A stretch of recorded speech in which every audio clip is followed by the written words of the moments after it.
로마서 13장 8절에서 14절까지 말씀입니다. 구약 성경에는 지켜야 할 많은 율법의 내용이 담겨 있습니다. 그런데 그 많은 계명들이 가지고 있는 그 율법의 계명은 다양하지만 그 밑에 깔려있는 율법의 정신이 있는데 그것은 사랑이다라고 오늘 본문이 말씀하고 있습니다. 그래서 오늘 본문 9절을 보면 간음하지 마라, 살인하지 마라, 도둑질하지 마라, 탐내지 마라, 또 그 외에 다른 많은 계명이 있다 해도 이 모든 계명 안에는 내 이웃을 내 자신과 같이 사랑하라 하신 그 말씀 가운데 다 들어있다는 거예요. 그러니까 사랑하라고 하신 그 말씀이 모든 계명의 이 기본으로 근간으로 깔려 있는 것이다 라고 이 사랑의 정신이 안에 담겨 있다는 것을 말씀하고 있는 거예요. 예를 들면 간음하지 마라 라고 했는데 왜 간음하지 말아야 되냐? 너의 정욕을 다스리기 위해서다. 우리가 이렇게 생각할 수도 있지만 그 기본은 그 사람을 사랑하기 때문에 그렇게 하면 안 된다는 거예요. 사랑하기 때문에 이 간음이라고 하는 것이 그 한 영혼 넘어서 그 가정, 그 많은 것들을 깨트리기 때문에 그렇게 하면 안 된다는 거예요. 그 다음에 살인하지 마라. 그 사람의 인권이나 생명을 소중히 여기는 마음도 있지만 더 넘어 그 사람을 사랑하기 때문에 그렇게 하지 않아야 된다는 거예요. 도둑질하지 말라라고 하는 것을 단순히 내 탐욕을 다스려라 라고 하는 것을 넘어서 그 사람의 우리의 물건이 소실되거나 없어질 때 우리 마음이 아프잖아요. 그것처럼 도둑질하지 않는 것의 기본 정신은 이웃을 사랑하기 때문이라는 거예요. 그래서 9절에 보면 모든 계명이 있다 해도 그 모든 계명의 기본은 뿌리가 사랑이 그 안에 있다는 거예요. 그래서 10절에 보면 사랑은 이웃에게 악을 행하지 아니하나니 그러므로 사랑은 율법의 완성이다라고 말해요.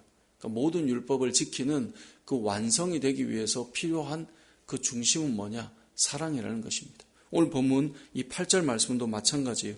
남을 사랑하는 자는 율법을 다 이룬 것이다 라고 말해요. 그러니까 저 사람이 왜 저렇게 행동할 수 있는가? 사랑 때문에 그래요.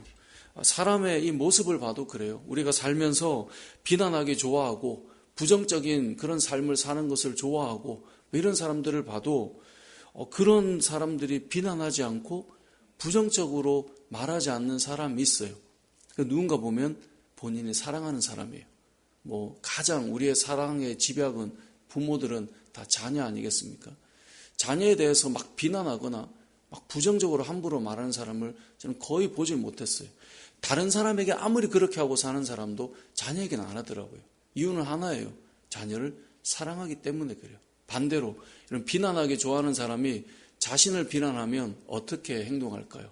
거기에 대해서는 또 못 참아요. 왜냐하면 비난 자체가 좋은 건 아니에요. 아무리 자기 스스로 합리화를 해도 본인에게 비난하고 부정적으로 말하고 판단하면 그걸 좋아하는 사람은 없어요. 그 말은 그 자체가 좋은 게 아니에요. 그런데 예를 들어 누군가가 나에게 그런 판단과 평가를 할 때 그것을 받아낸다.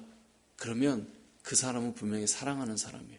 제가 보니까 저런 말을 듣고도 긍정적으로 해석을 하고 저런 말을 듣고도 이런 유익이 있더라고 말을 한다고 자녀가 그렇게 말을 하니까 그걸 다 긍정적으로 생각하고 받아들이려고 애쓰더라고요. 그 자녀는 누구입니까? 자신이 사랑하는 존재이기 때문에 그래요. 제가 굳이 예를 자녀로 들었지만 내가 사랑하고 내가 좋아하는 사람에게서는 그런 부분들을 받아들일 수 있는 마음들이 있더라는 거죠. 이게 왜 그렇습니까? 오늘 본문에 나오는 내용이 그 이야기를 하는 겁니다. 모든 율법을 지키는데 사실 보면 그 안에 사랑이 담겨 있으면 그렇게 율법을 완성해 나갈 수 있다라는 것을 말씀하고 있는 거예요. 그래서 하나님께서 우리에게 8절에 보면 이렇게 말씀합니다. 피차 사랑의 빛 외에는 아무에게든지 아무 빛도 지지 마라. 이 말은 우리 역시 하나님께 사랑의 빛을 진 사람 아닙니까? 그 빛으로 다른 사람을 사랑하고 그 빛으로 다른 사람에게 흘려보내는 삶을 살아야 되는데 그러기 위해서 우리가 우리의 마음에 하나님께서 주신 그 사랑이 흐를 수 있도록 그래서 성도들이 기도하는 저는 우리 선배들이 모여서 늘 기도했던 기도의 제목들 그것들이 늘 옳다고 보는데요. 그런 기도 참 많이 했던 것 같아요. 이웃을 사랑할 수 있는 마음을 달라고. 하나님 저에게 하나님의 사랑의 마음을 부어달라고. 왜냐하면 사람이 사람을 사랑하는 것 쉬운 일이 아니거든요. 그런데 사랑하기 시작하면 다른 일들이 풀려가기 시작해요. 그래서 기본이 사랑이다라고 하는 것을 오늘 본문이 우리에게 말씀해주고 있는 것입니다. 오늘 본문은 또 한 가지 우리에게 말씀하고 있는데요. 그것은 주님이 오실 날이 가까워오고 있음을 기억하라라는 것입니다. 주님이 우리에게 점점 만날 시간을 말이 좀 이상한데요. 주님을 만날 시간이 점점 가까워져 온다라는 것. 이것은 재림의 때가 가까워오는 것일 수도 있고요. 또 하나는 개인적으로 우리가 죽음의 시간이 가까워오기 때문에 개인적으로 하나님 앞에 설 시간이 가까워온다라고도 볼 수 있습니다. 그러니까 전체적인 재림으로 이 주님을 만나거나 아니면 개인적으로 죽음이 가까워서 주님을 만나거나 결국 우리는 주님을 만날 때가 가까워 오기 때문에 우리에게 어떤 삶을 요구하는 것입니까? 낮에와 같이 단정히 행하라는 겁니다. 13절에 보면 낮에와 같이 단정히 행하고 방탕하거나 술 취하지 말며 음란하거나 호색하지 말며 다투거나 시기하지 말라라고 말씀합니다. 자, 이 낮에와 같이 단정히 행한다라는 것, 방탕하고 술 취하지 않는다는 것은 이것도 우리의 일상에 이미 적용되고 있습니다. 예를 들어 우리가 다음 날 중요한 일이 있다고 생각해 봅시다. 뭐 중요한 면접이 있거나 중요한 어떤 모임이 있거나 중요한 만남이 있거나 중요한 사역이 있다고 해봅시다. 그런데 그 중요한 일을 앞두고 밤새 방탕하고 술 취하고 음란하고 호색하며 보내지 않죠. 왜냐하면 그 일을 위해서 우리가 미리 준비하고 잔단 말이에요. 왜냐하면 중요한 일이 있기 때문에. 낮에와 같이 단정히 행한단 말이죠.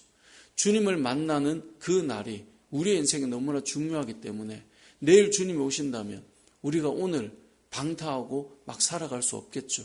낮에와 같이 단정히 행할 수밖에 없는 거예요. 그래서 14절에 오직 주 예수 그리스도로 옷 입고 정욕을 위하여 육신의 일을 도모하지 않는 상태를 만드는 것. 이건 주님을 만날 준비를 하는 사람들의 특징입니다.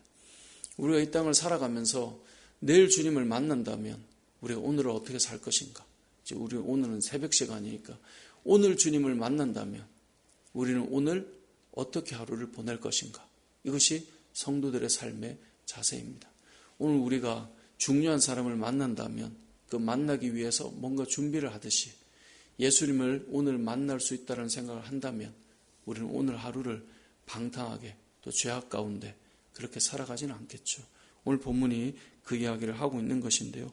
밤이 깊고 낮이 가까웠으니 주님이 우리를 만날 그 시간이 점점 우리에게는 가까워 오고 있으니 우리가 우리의 몸을 또 우리의 마음을 잘 관리하는 것이 중요하지만 그래도 어찌됐건 우리는 점점 주님을 만날 날이 가까워 오고 있으니 낮에와 같이 단정히 행하고 예수 그리스도로 옷 입어서 우리의 삶 속에 그리스도가 나타나는 삶이 되고 또 그렇게 주님을 만날 수 있는 저와 여러분의 삶이 되시길 주님의 이름으로 축복합니다.